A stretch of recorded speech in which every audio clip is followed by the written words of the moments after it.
తెలంగాణలో ఒక వేవ్ అయితే వచ్చింది. సో ఎమ్మెల్సీ ఎలక్షన్స్లో మొదటి ప్రాధాన్యత ఓట్లలో తీన్మార్ మల్లన్న ముందుండడం కాకుండా రెండవ ప్రాధాన్యత ఓట్లలో కూడా తీన్మార్ మల్లన్ననే ముందున్నాడు. కొంతమందిని డిలీట్ చేయగా వచ్చిన ఓట్లలో తీన్మార్ మల్లన్న ముందుండడంతో మొత్తం మీద తెలంగాణలో ఒక వేవ్ అయితే వచ్చింది. కాంగ్రెస్ నుండి తీన్మార్ మల్లన్న పోటీ చేయడంతో అక్కడి నుంచి అయితే తీన్మార్ మల్లన్న గెలుపొందాడు. సో ఈ విధంగా టీఆర్ఎస్ పార్టీని అయితే తెలంగాణలో బొందబెట్టడం అయితే జరిగింది. తెలంగాణలో బీఆర్ఎస్ ప్రభుత్వం 0 సీట్లతో ముందుకైతే వెళ్ళింది. తెలంగాణలో ప్రధానమంత్రి పిఎం ఎలక్షన్లలో 0 సీట్లతో కార్ అయితే బోల్తపడింది. సో ఈ విధంగా అయితే తెలంగాణలో ముందుంది. కాంగ్రెస్ పార్టీకి 8 సీట్లు, బీజేపీకి 8 సీట్లు రాగా ఎంఐఎం 1 సీటు, 17 సీట్లలో మేము 17 సీట్లకు 15 సీట్లు గెలుస్తామని చెప్పనన్న కేటీఆర్ మాటలను తెలంగాణ ప్రజలు అయితే నమ్మలేదు.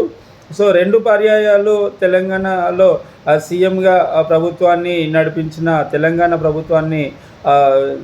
తెలంగాణ ప్రజలైతే బొందబెట్టడానికి అయితే ముందుకొచ్చారు.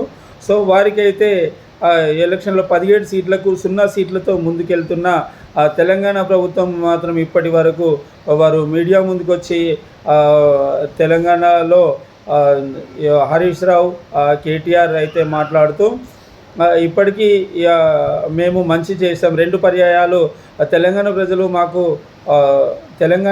మాకు ఏదైతే అవకాశాన్ని ఇచ్చారో, సో ఒక పర్యాయము కాంగ్రెస్ ప్రభుత్వానికి ఇస్తే వారు కూడా ఏం చేస్తారనేది ప్రజలకైతే నమ్మశక్యంగా నమ్మాలని చెప్పని వారు కూడా మీడియా ముఖంగా చెప్పడం అయితే జరిగింది. ఏది ఏమైనా ఎమ్మెల్సీ ఎలక్షన్లలో మాత్రం తీన్మార్ మల్లన్న భారీ విజయం సాధించడం అయితే ఒక వేవ్గా చూసుకోవచ్చు.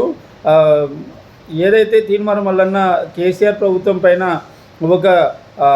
ఆయన ఉన్నప్పుడు కేసీఆర్ ప్రభుత్వం పైన యాంటీగా ముందుకెళ్తున్న తీన్మార్ మల్లన్నను పట్టభద్రులైతే ఆయనను ఎంతోమంది యాంటీగా, ఆయనకు కొన్ని ఛానల్స్ కానివ్వండి, కొంతమంది సింగర్స్ కానివ్వండి, ఎంతమంది ఆయనకు యాంటీగా మాట్లాడినా, యాంటీగా చేసినా కూడా ఆయనకు ముందుకెళ్లాల్సిన పరిస్థితిలో పట్టభద్రులు మాత్రం తీన్మార్ మల్లన్న మా సమస్యలు తీరుస్తాడు అనే విధంగా ముందుకొచ్చి ఆయనకైతే పట్టభద్రులు ఓటేశారు. అక్కడి నుంచి అశోక్ సార్ కానీ, టీఆర్ఎస్ ప్రభుత్వం నుంచి టీఆర్ఎస్ నుండి కానీ, అట్లనే బీజేపీ నుండి ఎమ్మెల్సీ ఎలక్షన్లలో ముందుకు వెళ్తున్న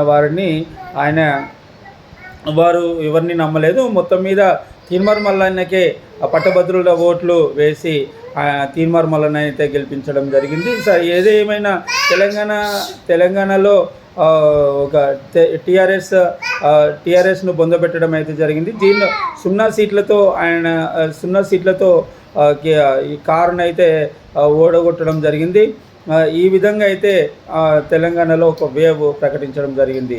ఏదేమైనా మన తీన్మార్ మల్లన్న గెలుపొందడం పట్టభద్రులకు కానీ ప్రజలకు కానీ ఒక ప్రశ్నించే గొంతుగా ముందుకెళ్తున్నాడని అని ఆయనకు ఓట్లు వేసిన ప్రజలందరికీ కూడా తీన్మార్ మల్లన్న కృతజ్ఞతలు తెలిపారు.